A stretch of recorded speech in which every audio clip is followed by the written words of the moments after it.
ఆత్మీయారాధనా ఆత్మీయారాధనా ఆత్మీయారాధనా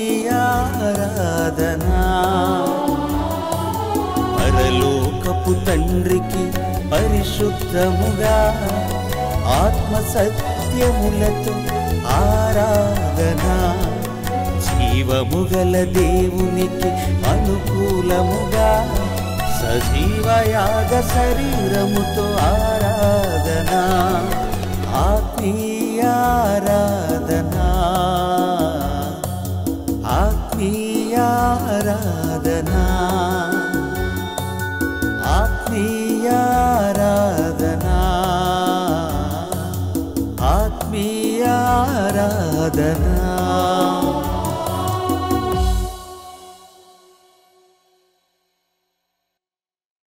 పరిశుద్ధుడైన దేవుని మాటలను వినటానికి సిద్ధపడి అయినటువంటి నా ప్రియ సహోదరి సహోదరులందరికీ మన ప్రభువును రక్షకుడునైన యేసుక్రీస్తు వారి పేరిట వందనములు తెలియజేస్తున్నాను.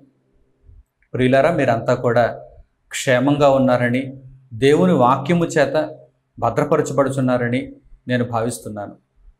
నా అనుదిన ప్రార్థనల యందు మీ అందరి క్షేమము నిమిత్తము, మీ అందరూ దేవుని వాక్యములో నిలబడు నిమిత్తము జ్ఞాపకం ఉంచుకుంటున్నాను. అలాగే మీరు కూడా దేవుని మాటలను కేవలము వినువారు మాత్రమై ఉండి మీకు మీరే నష్టాన్ని కలిగించుకోకుండా వాటి ప్రకారం ప్రవర్తిస్తూ మీ ఆత్మలను రక్షించుకోవాలని హృదయపూర్వకంగా నేను కోరుకుంటున్నాను. ప్రియులైనటువంటి నా సహోదరి సహోదరులారా, ఈ సమయంలో దేవుని కృపను బట్టి ఒక అత్యున్నతమైనటువంటి పాఠ్యాంశాన్ని నేను సిద్ధం చేశాను. పరిశుద్ధ గ్రంథములో పరమతండ్రి అయిన దేవుడు మనుషుల నుండి కోరుకుంటున్నటువంటి విశేషమైనటువంటి సంగతిని వ్రాయించాడు. మానవుల దగ్గర నుండి ఆయనకు ఏం కావాలి? మానవులకు అన్నీ ఇచ్చిన తండ్రి మానవుల నుండి తిరిగి ఏం కోరుకుంటున్నాడు? సకల చరాచర సృష్టిలో ప్రతిదీ దేవుని వలనే కలిగింది. దేవుడు సర్వ సంపదలను మనిషి చేతికిచ్చాడు. భూమి ఆయన తయారు చేసినటువంటి పదార్థాలతో నిండిపోయింది. ఇందులో తిండి పదార్థాలు, ఇందులో లోహాలు, ఇందులో సంపద అంతా కూడా దేవుని యొక్క సృష్టి మాత్రమే. దేవుని సృష్టి మానవుల చేతికి అప్పగింపబడినప్పుడు మానవుల దగ్గర నుండి మరలా దేవుడు ఆ సృష్టిలోనే కొంత కోరుకుంటున్నాడా, లేక ఆయన మనస్సులో ఉన్న విశేషమైనటువంటి కోరిక ఇంకేమైనా ఉందా? ఈ విషయం తెలియకే తరతరాలుగా ఎందరో మనుషులు దేవునికి దూరం అయిపోతున్నారు. విషయం తెలియక అంటే దేవుడైతే స్పష్టంగానే ఆయన గ్రంథంలో రాయించాడు. తెలుసుకునే ఆసక్తి లేక అని చెప్పాలి. మనుషులకు దేవుని మనసులో ఉన్న విషయం తెలుసుకునే ఆసక్తి లేక అనేక తరాలుగా అనేక మంది మనుషులు దేవునికి దూరంగా బ్రతుకుతున్నారు. నిజంగా మీకు ఆసక్తి ఉంటే ఈ విషయాన్ని మీకు ఈరోజు వెల్లడి చేస్తాను. ఆయన మన నుండి ఏం కోరుకుంటున్నాడో మీరు తెలుసుకుంటే, ఆయన యొక్క కోరికను మీరు తీర్చువారైతే ఆయనకు మీరు దగ్గర అవుతారు. ఆయనకు మన నుండి కావలసినది ఏంటి? ప్రకృతిలో ఏదైనా తిండి పదార్థమా? మనము వండి ఇచ్చిన తిండి పదార్థమా, లేక ప్రకృతిలో సహజ సిద్ధంగా లభించే తిండి పదార్థమా? ఒక పువ్వా, ఒక ఫలమా? లేక మనం సంపాదించిన ఆస్త, వజ్రాల, బంగారమా, వెండ? ప్రియులారా, దేవునికి కావలసినది ఏమిటి? దేవుడు మానవ జాతి నుండి ఏం కోరుకుంటున్నాడు?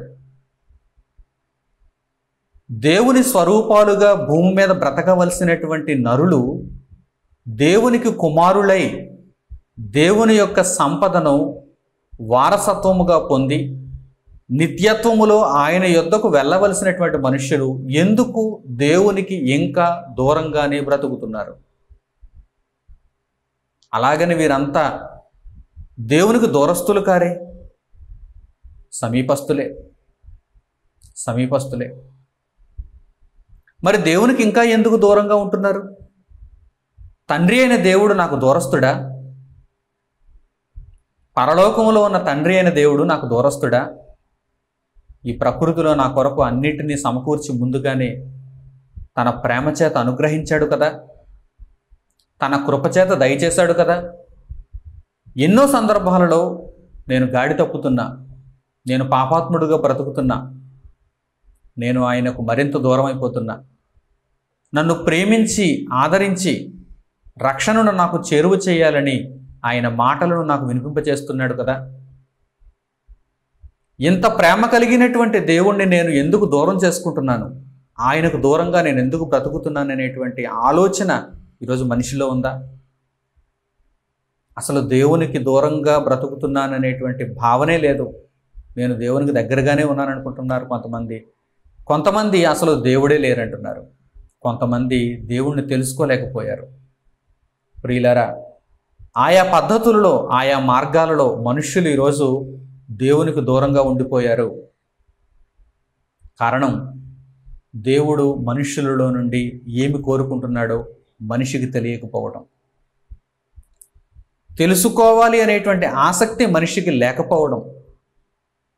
అయితే దేవుని మాట, దేవుని యొక్క ప్రేమ ఈరోజు మనిషిని ఆకర్షించడానికి ప్రయత్నిస్తూనే ఉంది. మనిషి కాదనుకుంటున్నా ఎంతైనా దేవునికి పుట్టినవాడు, దేవుని నుండి వచ్చినవాడు, దేవుని యొద్దకు వెళ్ళవలసిన వాడు. కనుక భూ జీవిత కాలంలో మనిషి బ్రతికినంత కాలం దేవుని యొక్క మాట మనిషిని ప్రేమిస్తూనే ఉంటుంది, ఆకర్షించడానికి ప్రయత్నం చేస్తూనే ఉంటుంది. దేహమును విడిచిపెట్టిన తర్వాత దేవుని కొరకు బ్రతకని వారైతే బంధం తెగిపోతుంది, దేవుని కొరకు బ్రతికిన వారైతే బంధం కొనసాగింపబడుతుంది, పరలోకం వరకు వెళుతుంది, నిత్యత్వంలో ఉంటుంది. ప్రియులారా, ఆ నిత్యత్వపు బంధంలోనికి మీరంతా వెళ్ళాలని, నాతో పాటుగా మీరంతా కూడా ఆ బంధంలో కొనసాగాలని కోరుకుంటూ, ఇదిగో దేవుని పాఠాన్ని ఈరోజు మీ ముందు నేను ప్రత్యక్షపరుస్తున్నాను. మానవాళి నుండి దేవుడు కోరుకునేటువంటి ఒక అద్భుతమైనటువంటి సంగతి పరిశుద్ధ గ్రంథంలో రాయబడింది. జనుల నుండి దేవునికి ఏం కావాలి? చాలా స్పష్టంగా సూటిగా చెబుతాను, అర్థం చేసుకోవటానికి మీరు ప్రయత్నం చేయాలి. మీ కన్న తండ్రి అయిన దేవుడు మీకు దూరస్తుడు కాదు. మీ కన్న తండ్రి అయిన దేవుడు మీకు సమీపస్తుడు.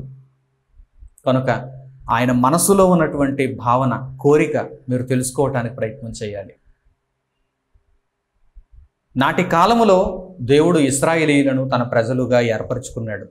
ఎందుకు అంటే సర్వమానవాళికి ఒక ప్రజల ద్వారా, ఒక జాతి ప్రజల ద్వారా, తాను ఏర్పరచుకున్నటువంటి వంశము ద్వారా తానేంటో తెలియచేయాలి అని, తన యొక్క భావాలను తెలియచెప్పాలని దేవుడు కోరుకొని ముందుగా ఒక జనాంగాన్ని ఆయన ఏర్పాటు చేసుకున్నాడు. వారే ఇశ్రాయేలీయులు.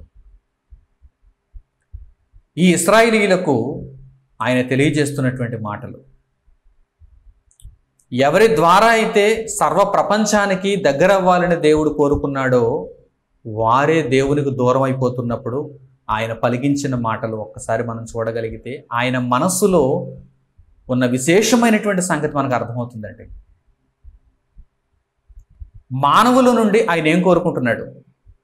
ఇశ్రాయేలీయుల దగ్గరికి వెళితే ఈ విషయం మనకు స్పష్టంగా తెలుస్తుంది.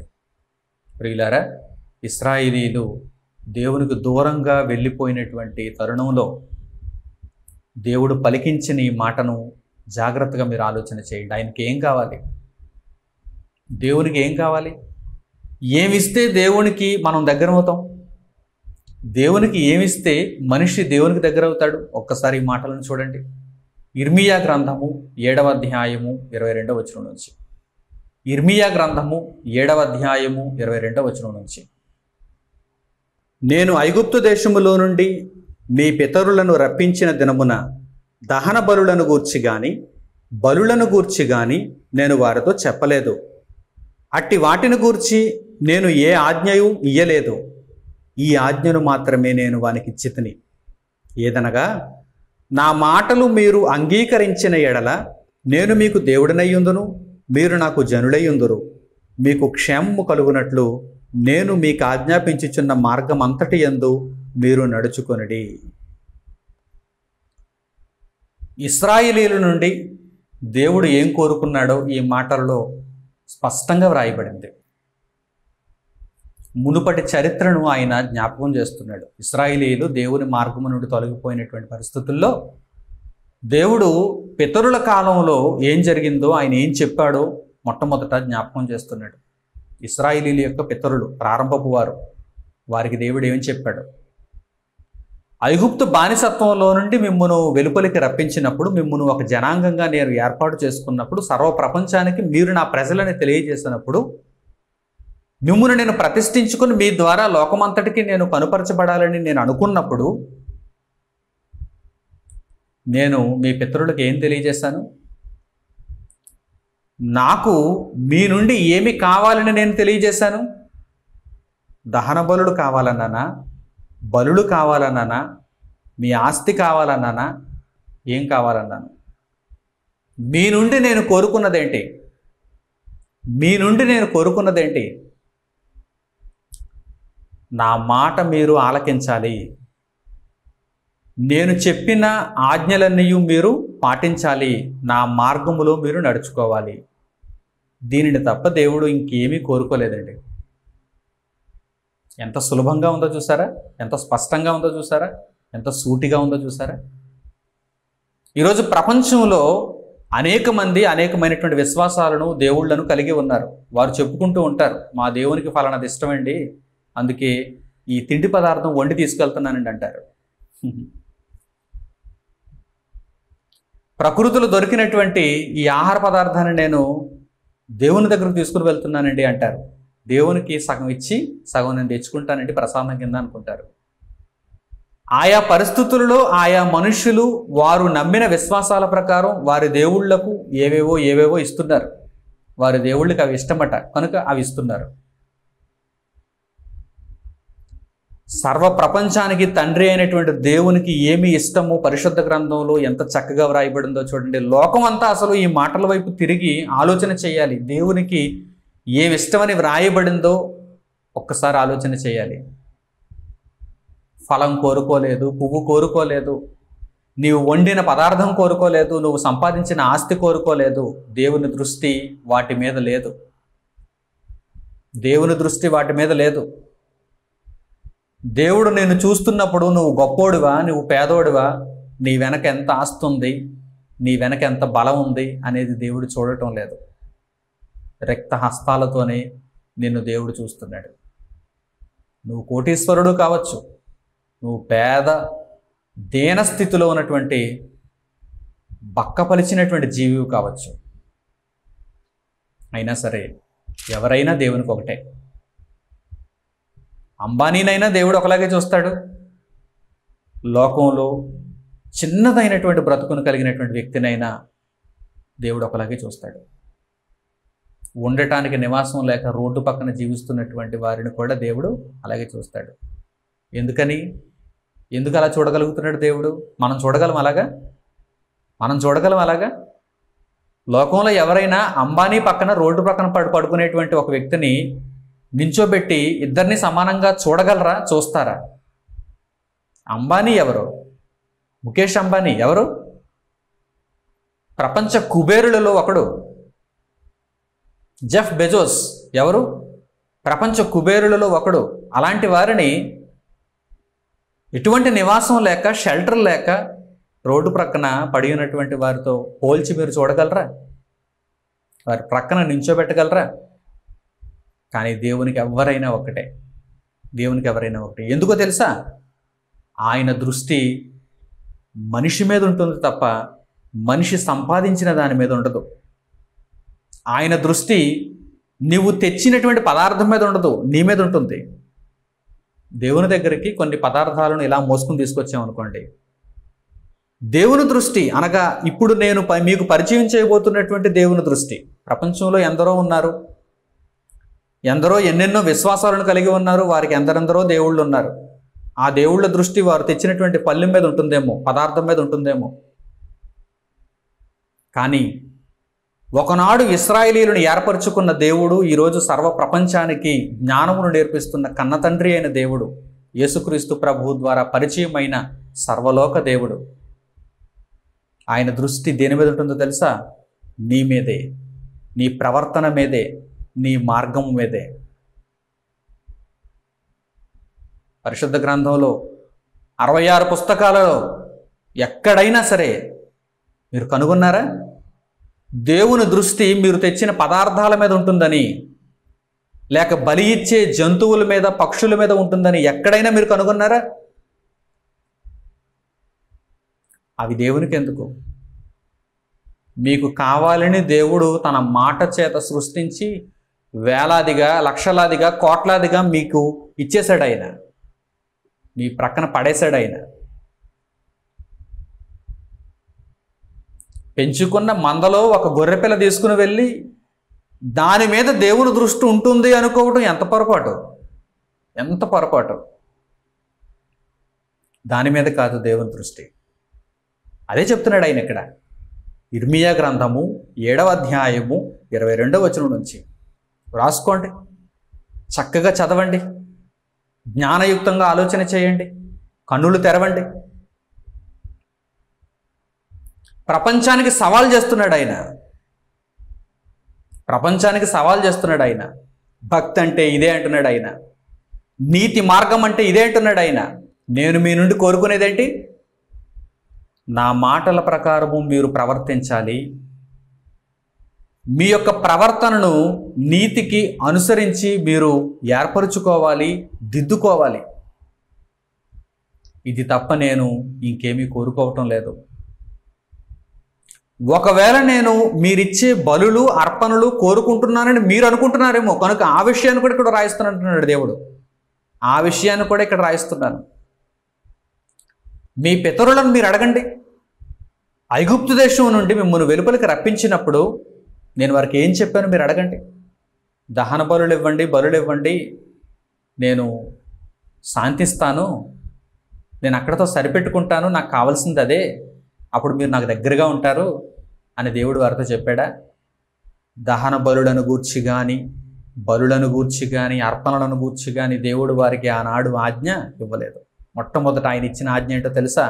నా మాటల ప్రకారం మీరు బ్రతకండి. మీ ప్రవర్తనను నా ఆజ్ఞలకు అనుసరించి మీరు దిద్దుకోండి, చక్కదిద్దుకోండి. దీనిని మాత్రమే దేవుడు తెలియజేశాడు. మరి దేవుడు బలులు ఇమ్మనలేదా? మరి దేవుడు అర్పణలు ఇమ్మనలేదా? మరి అలాగైతే చాలామంది నీతిమంతులు కూడా అర్పణలు, బలులు దేవునికి ఇచ్చారు కదా అంటే, మొట్టమొదట దేవుడు కోరుకున్నది నీలో భక్తి, నీలో నీతి. ఆ తరువాత నీకు విశేషమైనటువంటి జ్ఞానమును నేర్పించటానికి బలి, అర్పణ వీటన్నింటినీ ప్రారంభంలో ఇశ్రాయేలీయులకు మాత్రమే పరిచయం చేశాడు. ఏంటా విశేషమైన జ్ఞానం? తన కుమారుడైన యేసుక్రీస్తు ప్రభువును లోకమునకు పంపించి ఆయనను కూడా ఆయన బలి చేయబోతున్నాడు. లోకమునకు ఆయన అర్పణగా ఇవ్వబోతున్నాడు. దానిని నేర్పించడానికి ముందుగా ఒక ఉదాహరణగా దేవుడు వీరి దగ్గర బలులు, అర్పణలు ప్రస్తావించాడు. కానీ వాటి మీద ఆయన దృష్టి లేదు. వాటి మాంసమంతా మరలా వీరే తిన్నారుగా. దేవుడు మాంసం తినేటువంటి అపేక్ష కలిగిన వాడా? అలాగైతే ఆయనే వేలాదిగా, లక్షలాదిగా, కోట్లాదిగా గొర్రెలను, పొట్టేళ్లను, కోడెలను పెంచుకుండు కదా. ఆయనను ఎంత చిన్న చూపు చూసేది, ఆయనను ఎంత చిన్న చూపు చూసింది ఈ లోకం. ఆయనను తెలుసుకున్నాం అనుకునేటువంటి భ్రమలో ఆయన మనసులోని విషయాన్ని సరిగ్గా తెలుసుకోలేకపోయారు. అందుకే దేవునికి దూరం అయిపోయారు. నేటికి కూడా అనేక మంది పరమతండ్రి అయిన దేవునికి దూరంగా బ్రతుకుచున్నారు అంటే కారణం ఏంటంటే దేవుని మనసులో ఉన్నటువంటి సంగతిని తెలుసుకోలేకపోయారు. విశిష్టమైన జ్ఞానపు సంగతిని తెలుసుకోలేకపోయారు. ప్రియులారా, ఇశ్రాయేలీయులకు మొట్టమొదట రాజుగా ఎన్నిక చేయబడినటువంటి బెన్యామీనీయుడైన సౌలును గూర్చి ఒక్కసారి జ్ఞాపకం చేసుకోండి. సౌలు కూడా ఇదే మాదిరిగా ఆలోచన చేశాడు. అమాలేకీయులను పూర్తిగా నాశనం చేయమని దేవుడు సౌలును పంపిస్తే, ఎందుకంటే ఒక రాజు నీ శత్రువుతో నువ్వు యుద్ధం చేయాలి అని దేవుడు అమాలేకీయులను పూర్తిగా నాశనం చేయమని సౌలుకు ఆజ్ఞ ఇచ్చి పంపించినప్పుడు సౌలు ఆ విషయంలో తప్పు చేశాడు. దేవునికి అర్పణ ఇద్దాం అని అమాలేకీయులలో నుండి, వారి యొక్క సంపదలో నుండి క్రొవ్విన వాటిని వెంట తీసుకొచ్చాడు. దేవునికి అర్పణగానే ఇద్దాం అనుకున్నాడు. దేవునికి కావలసింది ఒక బలి, ఒక దహన బలి, ఒక అర్పణ, ఒక ఆస్తి అనుకున్నాడు తప్ప దేవుని మాట వినాలని, దేవుని మాట వినటం ఆయన కోరుకుంటున్నాడని రాజైన సౌలు ఆ రోజు గ్రహించలేకపోయాడు. కనుక దేవునికి దూరం అయిపోయాడు. ఇశ్రాయేలీయులను పరిపాలించడానికి నిరాకరింపబడ్డాడు, త్రోసివేయబడ్డాడు. ఆ తర్వాత దావీదు సింహాసనాన్ని అధిరోహించాడు.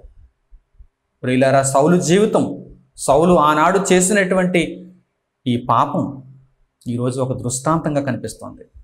సమూయేలు మొదటి గ్రంథము 15వ అధ్యాయము 22వ వచనంలో ప్రవక్త అయిన సమూయేలు సౌలుతో చెబుతున్నటువంటి మాటలు చూడండి. ప్రవక్త అయిన సమూయేలు సౌలుతో చెబుతున్నటువంటి మాటలు చూడండి. దేవుని యొక్క మనస్సులో ఏముందనుకుంటున్నావు సౌలు? దేవుని యొక్క దృష్టి దేని మీద ఉందనుకుంటున్నావు సౌలు? లోకమందున్న మిగిలిన దేవతలను చూచి, ఆ మనుషులు చేస్తున్నటువంటి చేష్టలను చూచి నీవు పొరపాటు పడ్డావా? నీవు ఆత్మదేవుని ఆధీనంలో ఉన్నావు, జ్ఞాపకం ఉంచుకో. నీవు రాజువైనా, లోకంలో రాజ్యంలో భేదవాడివైనా దేవుని మనసు తెలుసుకోవాలి. దేవుడు నీలో ఏం కోరుకుంటున్నాడో నీవు తెలుసుకోవాలి. ఒక రాజుగా నీవు దానిని గ్రహించలేకపోయావు కనుక నీవు ఆయన సన్నిధి నుండి తృణీకరింపబడ్డావు అంటున్నాడు సమూయేలు ప్రవక్త. ఆ మాటలను చూడండి, అర్థం చేసుకోండి. మీ మనస్సులలో దేవుని యొక్క ఉన్నతమైనటువంటి జ్ఞానమును ప్రతిష్ఠించండి. ప్రియులారా, కన్న తండ్రి అయిన దేవుడు, ఆత్మదేవుడు మన నుండి ఏం కోరుకుంటున్నాడో ఈ పాఠం విన్న తర్వాత ఒక స్థిరమైనటువంటి అభిప్రాయం మీలో ఉండాలి. ఈ మాటలను ఇప్పుడు చూడండి. సమూయేలు మొదటి గ్రంథము 15వ అధ్యాయము 22వ వచనం. అందుకు సమూయేలు తాను సెలవిచ్చిన ఆజ్ఞను ఒకడు గైకొనుట వలన యెహోవా సంతోషించున్నట్లు ఒకడు దహన బలులను అర్పించుట వలన ఆయన సంతోషించునా? ఆలోచించుము. బలులు అర్పించుట కంటే ఆజ్ఞను గైకొనుటయు, పొట్టేళ్ల క్రొవ్వు అర్పించుట కంటే మాట వినుటయు శ్రేష్టము.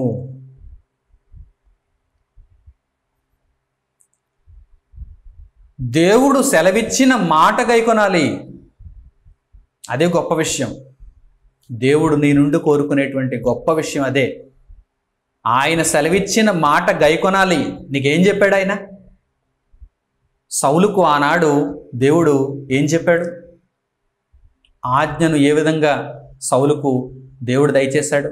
అమాలేకీయులను పూర్తిగా నాశనం చేయి.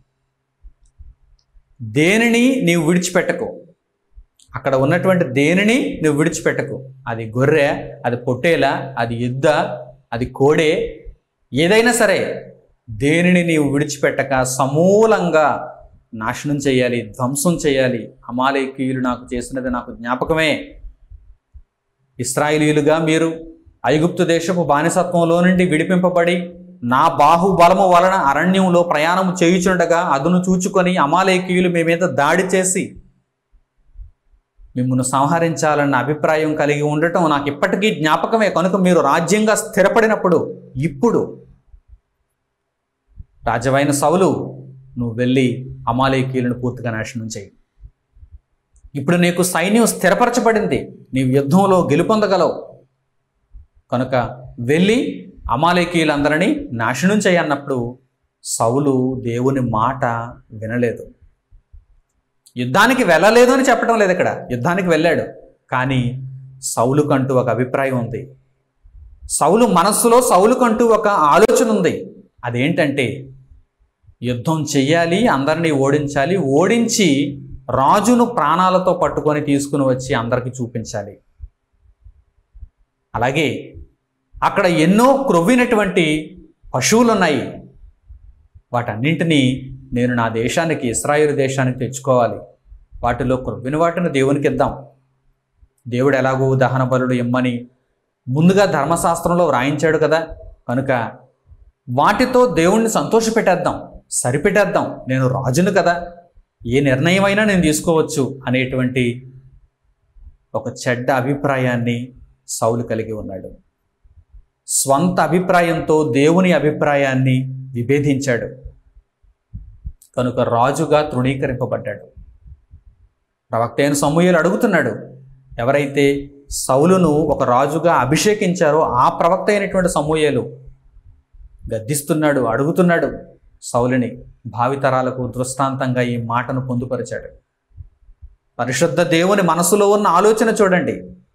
ఒకడు నా మాట వింటే నేను సంతోషిస్తానా, ఒకడు నాకు ఒక గొర్రెనో పొట్టేలునో తెస్తే నేను సంతోషిస్తాను. నా చూపు అంతా దేని మీద ఉందని మీరు అనుకుంటున్నారు? నా దృష్టి అంతా దేని మీద ఉందని మీరు అనుకుంటున్నారు? మీరు తోలుకుని వచ్చినటువంటి గొర్రె పిల్ల మీద నా దృష్టి ఉందని మీరు అనుకుంటున్నారా? మీరు తీసుకొచ్చినటువంటి ఒక గొర్రె పిల్ల మీద నా దృష్టి ఉందని మీరు అనుకుంటున్నారా? అందుకే మీ ప్రవర్తన చెడిపోయింది, అందుకే మీ మార్గము చెడిపోయింది, అందుకే మీరు ఇంకా అనీతిమంతులుగా బ్రతుకుతున్నారు. ప్రపంచంలో ఉన్నటువంటి భక్త జనాంగం ఒక్కసారి ఆలోచించుకోవాలి, స్వవిమర్శ చేసుకోవాలి. నీవు మారకుండా, నీ ప్రవర్తన మార్చుకోకుండా, నీవు దుర్మార్గుడుగానే ఉండి దేవునికి వెళ్ళి మూట ఇచ్చేస్తావా? ఆ మూట మీద దేవుని దృష్టి ఉందని నువ్వు అనుకుంటున్నావు. నిజంగా ఆత్మదేవుడైతే, నిజంగా సర్వలోకానికి తండ్రి అయిన దేవుడైతే అటువంటి దృష్టితో లేడు. నువ్వు తెచ్చేది ఎంత అనేది ఆయనకు అనవసరం. అందుకే యేసుక్రీస్తు ప్రభు శరీరధారిగా భూమి మీద ఉన్నటువంటి కాలంలో కానుక పెట్టె యొద్ద ఆయన కూర్చున్నప్పుడు అనేక మంది కానుకలు వేస్తున్నారు. దేవాలయంలో కానుక పెట్టె దగ్గర కానుకలు వేస్తున్నారు, విశేషముగా సొమ్ము వేస్తున్నారు. విశేషముగా తమకు కలిగిన దానిలో విశేషముగా సొమ్ము తీసుకుని వచ్చి వేస్తున్నారు. ఆ పరిస్థితుల్లో ఒక పేద విధవరాలు 2 కాసులు తీసుకుని వెళ్ళి వేసింది. అప్పుడు యేసు తన శిష్యులతో చెబుతున్నారు, ఈమె పరలోక రాజ్యంలో ధనవంతురాలు. దేవుని దృష్టిలో ఈమె ఎక్కువ అర్పణ ఇచ్చింది. శిష్యులు ఆశ్చర్యపోతున్నారు. 2 కాసులు ఇచ్చింది, మిగిలిన వారంతా మూటలు మూటలే తీసుకుని వచ్చి దేవునికి ఇస్తున్నారు, అర్పణ ఇస్తున్నారు, విశేషముగా సొమ్ము వేస్తున్నారు. పరలోకంలో ఎవరు గొప్పవారు? అప్పుడు యేసుక్రీస్తు ప్రభువారు స్పష్టత ఇస్తున్నారు. ఈమె తనకు కలిగినదంతయు జీవనమంతయు దేవునికి ఇచ్చేసింది. దేవుని యొక్క దృష్టి, దేవుని యొక్క చూపు నీవిచ్చే మూట మీద ఉండదు. నీ ప్రవర్తన, నీ ఆలోచన, నీ అర్పణ, నీ మనస్సు దాని మీద ఉంటుంది. నువ్వు ఎలా ఇస్తున్నావు దేవునికి? నువ్వు దేవునికి ఎలా ఇస్తున్నావు? పూర్ణమైన మనస్సుతో ఆయనను వెంబడిస్తూ సమస్తం దేవునిదే అనే ఉద్దేశ్యంతో, నా సమస్తం దేవునికే ఇవ్వాలనేటువంటి ఆలోచనతో దేవునికి నువ్వు ఇస్తున్నావా? లేక నీవెంతో సంపాదించుకొని అంతటిలో కొంత దేవునికి ఇచ్చి చేతులు దులుపుకొని తిరిగి వస్తున్నావా? దేవునికి నీవెంత ఇచ్చావన్నది దేవునికి ఆలోచనలో ఉండదండి. నీవెలా ఇచ్చావు? ఆయన మాట గైకొనిస్తున్నావా? ఆయన మాట గైకొనకుండా విశేషముగానే ఇచ్చి సరిపెట్టాలనుకుంటున్నావా? దీనినే దేవుడు ప్రశ్నిస్తున్నాడు. రాజైన సౌలు అమాలేకీయులలో ప్రతి ఒక్కరిని సమూలంగా నాశనం, ధ్వంసం చేయకుండా తనకు నచ్చిన, తాను మెచ్చిన వాటిలో కొన్నిటిని మరలా ఇశ్రాయేల్ దేశానికి తీసుకుని వస్తున్నాడు. గర్విష్ఠుడై తన మాట తాను నెరవేర్చుకోవాలనే ఆలోచన కలిగిన వాడై దేవుని మాటను ప్రక్కన పెట్టి తన ఇష్టాన్ని తాను నెరవేర్చుకున్నాడు. దేవుని చేత త్రోసివేయబడ్డాడు. ఎందుకు దేవునికి దూరంగా బ్రతుకుతున్నారు మనుషులు? ఆలోచన చేస్తున్నారా? స్వంత అభిప్రాయాలు, దేవుని మనసులో ఉన్న సంగతి తెలుసుకోవాలనే ఆలోచన మనిషికి లేకపోవడం, దేవుడు నా నుండి ఏం కోరుకుంటున్నాడు అనేటువంటి దానిని మనిషి తెలుసుకోవాలనేటువంటి ఆసక్తి ఈరోజు కలిగి ఉండకపోవటమే దీనికి కారణం. అందుకే మనుషులు దేవునికి దూరంగా బ్రతుకుతున్నారు. దేవుడు మీ నుండి కోరుకుంటున్నది ఏదో మీరు సాధించలేనిదో, లేక మీరు ఎక్కువగా సంపాదించినదో కాదు. కేవలం ఆయన మాట మీరు వినాలి. ఆయన మాట వినడం మీకు కష్టంగా ఉందా? ఆయన మాట వినడం మీకు కష్టంగా ఉందా? ఎందుకు కష్టంగా ఉందో చెప్పమంటారా? మీ అహాన్ని మీరు చంపుకోవాలి. ఆయన మాట వినాలంటే మీ అహాన్ని మీరు చంపుకోవాలి. ఫలానా మనిషి, ఫలానా వాడు, ఫలానా ఆమె నాకు ఆయా కాలాలలో అర్పణ అయితే ఇస్తారండి, కానీ నా మాట వినరు అని దేవుడు అంటున్నప్పుడు, దేవుని మాట వినని వారిని గురించి దేవుడు ఏం తెలియజేస్తున్నాడు? వారు నాకు పిల్లలే కారంటున్నాడు. వారు నాకు దూరం అయిపోయారు.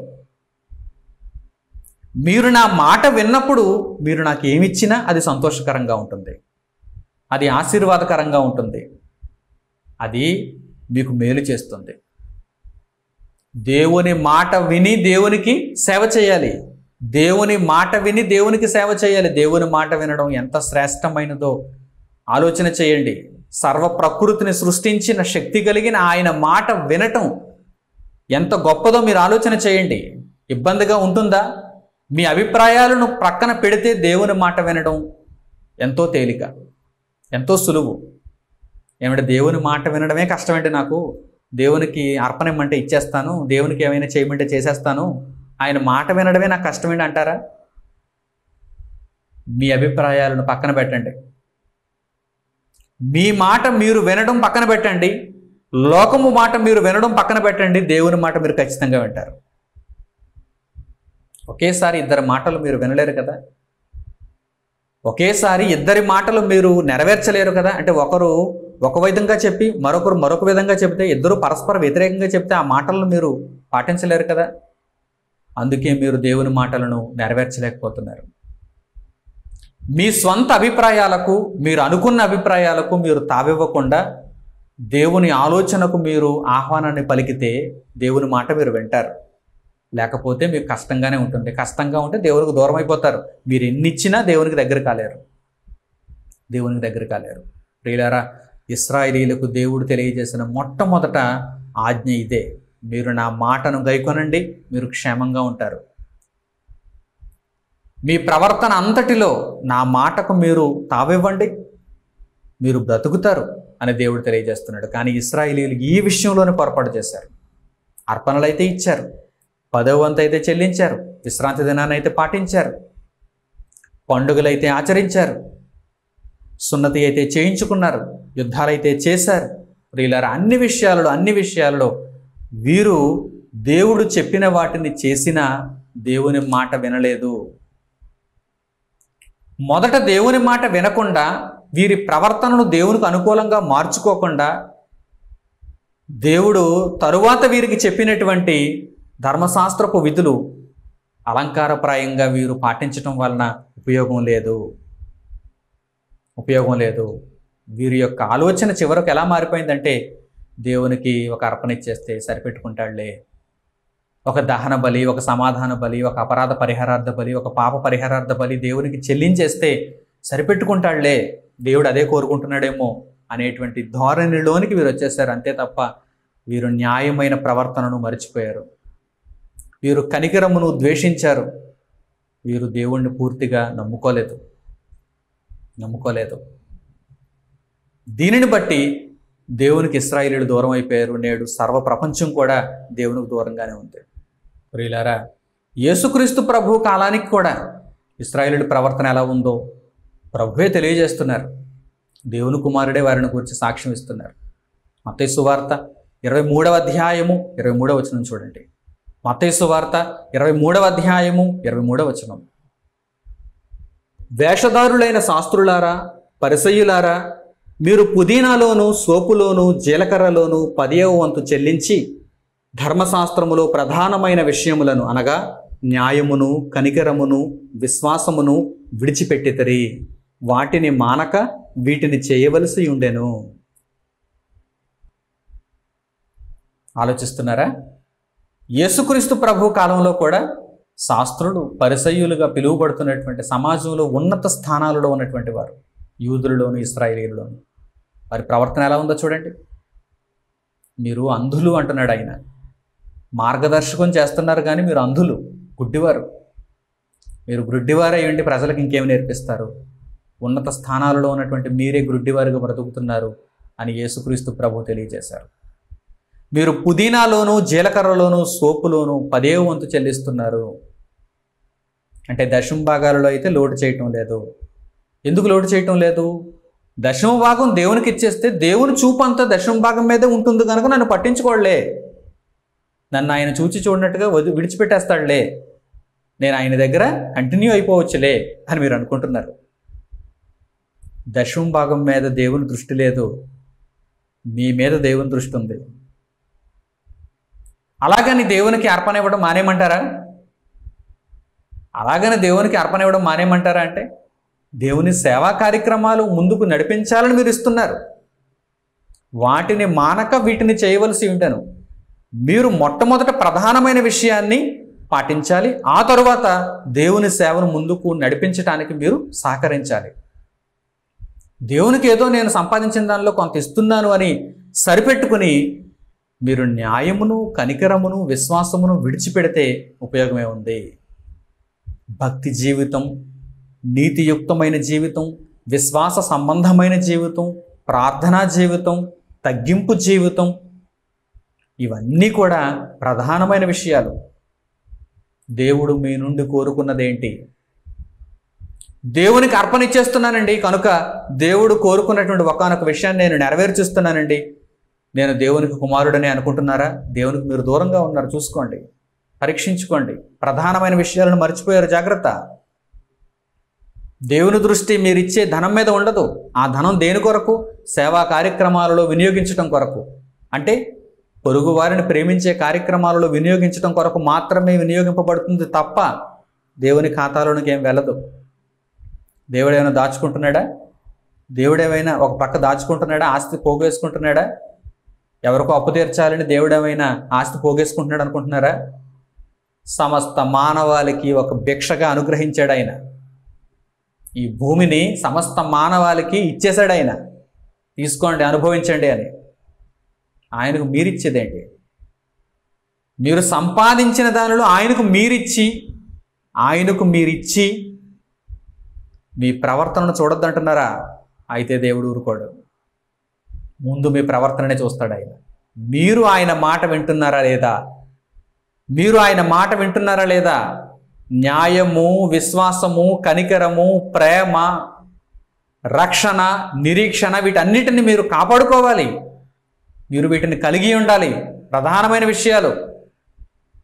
అప్పుడు దేవుని సేవలో మీరు సహకరించండి, దేవుని కొరకు పని చేయండి, దేవునికి ప్రీతిపాత్రులు అవ్వండి, దేవునికి పిల్లలు అవ్వండి, దేవునికి దగ్గర అవ్వండి. ప్రియులారా, ప్రధానమైన విషయాలను మర్చిపోవద్దు. యేసుక్రీస్తు కూడా లోకములోనికి ఎలా వచ్చారు? ధనవంతుడిగా రాలేదు. ఎందుకంటే దేవుని దృష్టి ధనం మీద ఉండదు. అందుకే ఆయన ధనవంతుడిగా రాలేదు. ఆస్తి సంపద కలిగినటువంటి వ్యక్తిగా ఆయన రాలేదు. అలాగని ఆయన ఎవరనుకుంటున్నారు? యేసుక్రీస్తు ప్రభువు ఎవరనుకుంటున్నారు? కలిగి అన్నదేది ఆయన లేకుండా కలగలేదు. మరి ఆయన దీనుడుగా, ఆయన పేదవాడుగా లోకంలోనికి ఎందుకు అడుగుపెట్టాడో తెలుసా? ప్రపంచానికి పాఠం నేర్పించాలి. నేను ధనికుడని అవ్వాలి. యేసుక్రీస్తు ప్రభు ఒకవేళ ధనికుడిగా వచ్చాడు అనుకోండి, నేను కూడా ధనికుడని అవ్వాలి, అందుకే నేను ధనాన్ని సంపాదిస్తున్నాను. దేవుడు ధనికులనే ప్రేమిస్తాడేమో, ఎందుకంటే దేవుని కుమారుడు కూడా ధనికుడిగా భూమి మీద పుట్టాడు కదా అని మీరు అనుకోకుండా, యేసుక్రీస్తు ప్రభువు దీనుడిగా పుట్టాడు. దేవుని దృష్టి మీరు సంపాదించే ధనం మీద ఉండదు, మీ వెనకున్న ఆస్తి మీద ఉండదు, మీ మీద ఉంటుంది, మీ ప్రవర్తన మీద ఉంటుంది, మీ ఆలోచన మీద ఉంటుంది. మీరు దేవుని కొరకు ప్రాణం పెట్టేటంత భక్తి కలిగిన జీవితాన్ని కలిగి ఉన్నారా? దానినే దేవుడు చూస్తున్నాడు. యేసుక్రీస్తు ప్రభు ప్రాణం పెట్టాడు. తండ్రి మాట కొరకు ప్రాణం పెట్టాడు. ఆయన లోకంను రక్షించడానికి ఆయన ప్రాణం పెట్టాడు. 100% తండ్రి మనస్సును గెలుచుకోగలిగాడు. శరీరధారిగా భూమి మీద బ్రతికి దేవుని ఇష్టాన్ని పరిపూర్ణం చేశాడు. దేవుడిచ్చిన పనిని పూర్తిగా నెరవేర్చాడు. ప్రియులారా, అందుకే ప్రభువును గూర్చి తండ్రి ఆనందిస్తూ పలికిన మాటను కూడా ఒక్కసారి మీరు జ్ఞాపకం చేసుకోండి. మత్తయి సువార్త 17వ అధ్యాయము 5వ వచనం. మత్తయి సువార్త 17వ అధ్యాయము 5వ వచనం చూడండి. అతడు ఇంకనూ మాట్లాడుచుండగా, ఇదిగో ప్రకాశమానమైన యొక్క మేఘము వారిని కమ్ముకొనెను. ఇదిగో ఈయన నా ప్రియకుమారుడు, ఈయన యందు నేను ఆనందించుచున్నాను, ఈయన మాట వినుడని యొక్క శబ్దము ఆ మేఘములో నుండి పుట్టెను.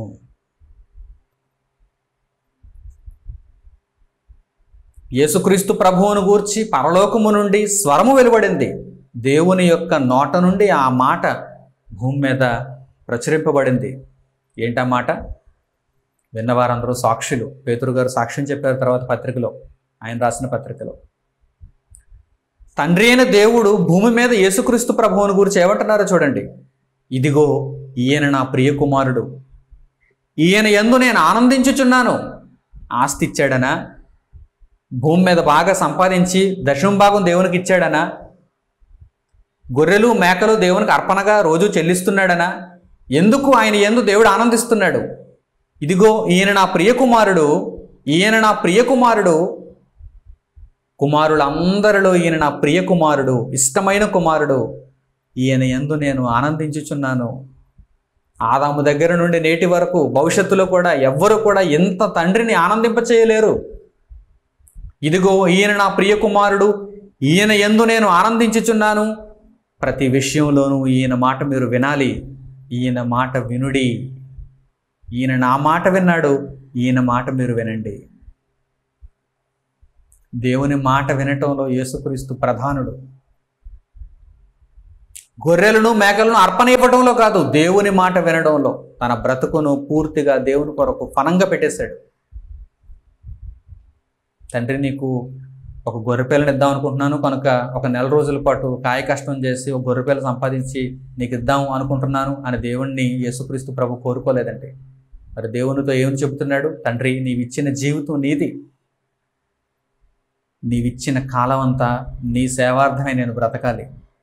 తల వాల్చుకొనుటకైనను నాకు స్థలం లేదు. నక్కలకున్నాయి బొరియలు, ఆకాశ పక్షులకున్నాయి నివాసాలు, తల వాల్చుకొనుటకు నాకు స్థలం కూడా లేదు. అనునిత్యం నీ కొరకు బ్రతకాలనేటువంటి ఏకైక ఆలోచనలో నేనున్నాను. నీ మాట నాకు శిరోధార్యం. నీ మాట ప్రకారం బ్రతకటానికే భూమి మీదకి వచ్చాను.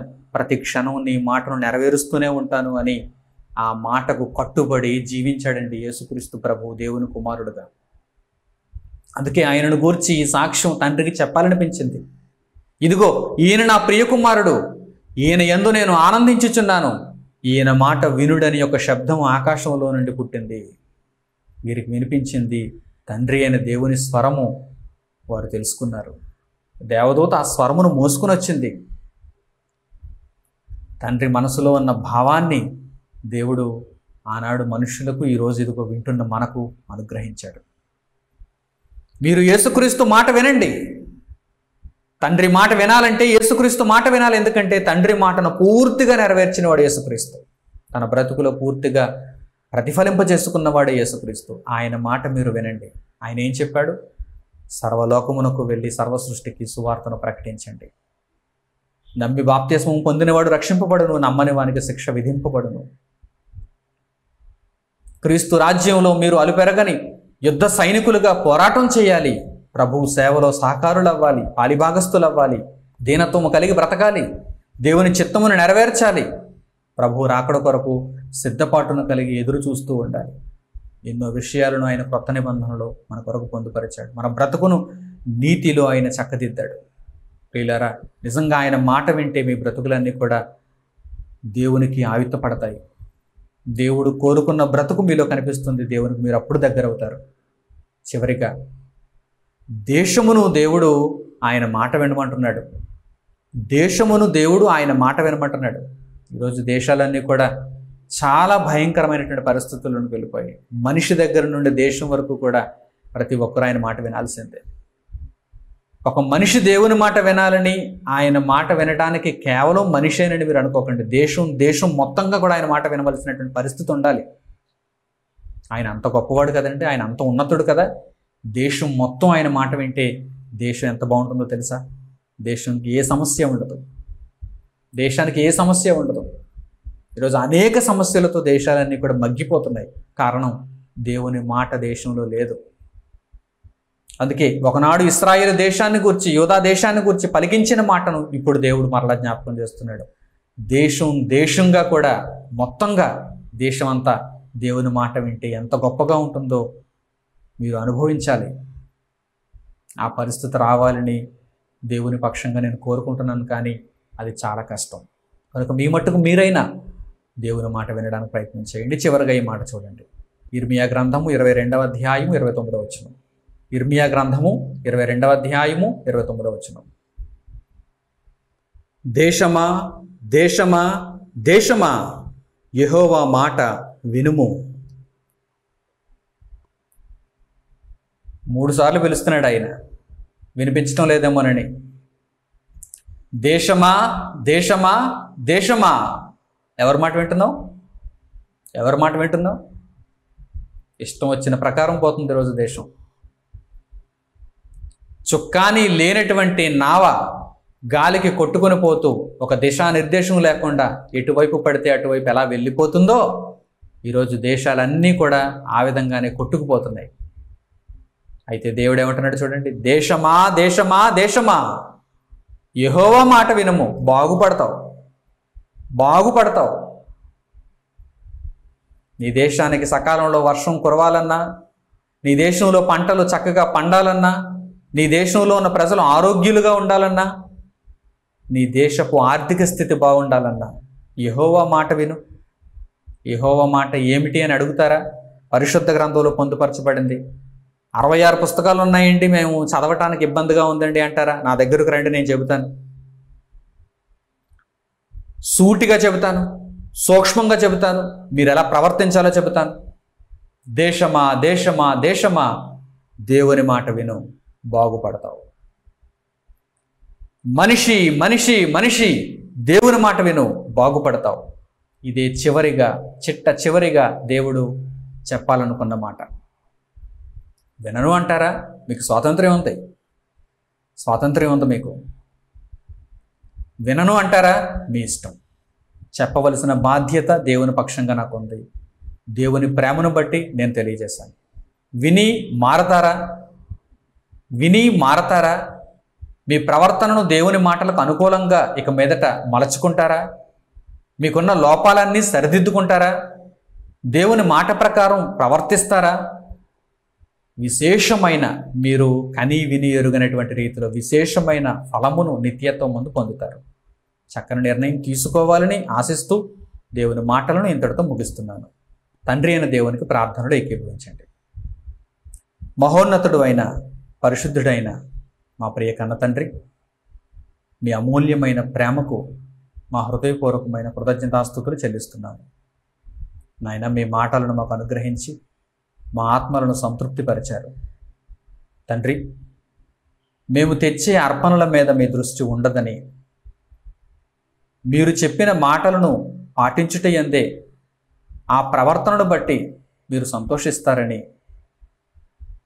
మీ వాక్యము ద్వారా మాకు అనుగ్రహించిన మీ జ్ఞానమును బట్టి మీ కృతజ్ఞతలు తండ్రి. మీ పిల్లలంతా మీ మాటలు విన్నారు, విని అలంకారప్రాయులుగా ఉండిపోతారు. విన్న మాటల ప్రకారం ప్రవర్తించి మీ వాక్యమును ప్రతిఫలింపజేసుకునేవారుగా ఉంటారు.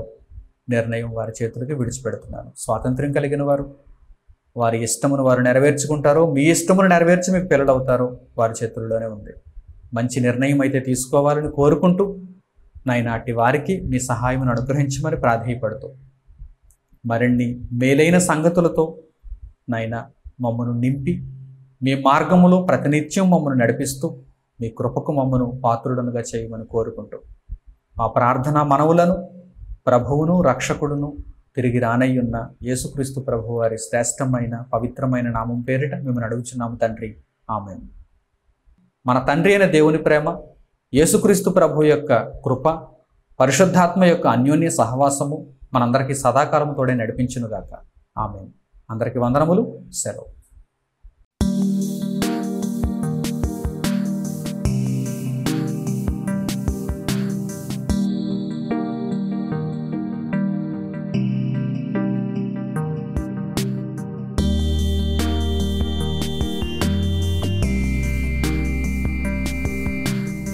సహోదరులు మణికుమార్ గారు ప్రసంగించిన ఎన్నో ఆత్మ సంబంధమైన సంగతులను ఉచితముగా వీక్షించుటకు మా యూట్యూబ్ ఛానల్స్ ను తప్పక దర్శించండి. మా సమాచారమును ఎప్పటికప్పుడు తెలుసుకుని ఆత్మీయాభివృద్ధి నొందవలనంటే మా యూట్యూబ్ ఛానల్స్ ను సబ్స్క్రైబ్ చేసుకోండి. సత్వర నోటిఫికేషన్ల కొరకు సబ్స్క్రైబ్ బటన్ ప్రక్కనే ఉన్న బెల్ సింబల్ ను క్లిక్ చేయండి. మరిన్ని వివరములకు మీరు సంప్రదించవలసిన మా ఫోన్ నెంబర్స్ 8978414178 మరియు 83392766. ధన్యవాదములు. ఈ కార్యక్రమమును అనేక మందికి పరిచయం చేయగలరని ఆశిస్తున్నాము. ప్రభువైన యేసుక్రీస్తు పేరిట మీకు శుభములు.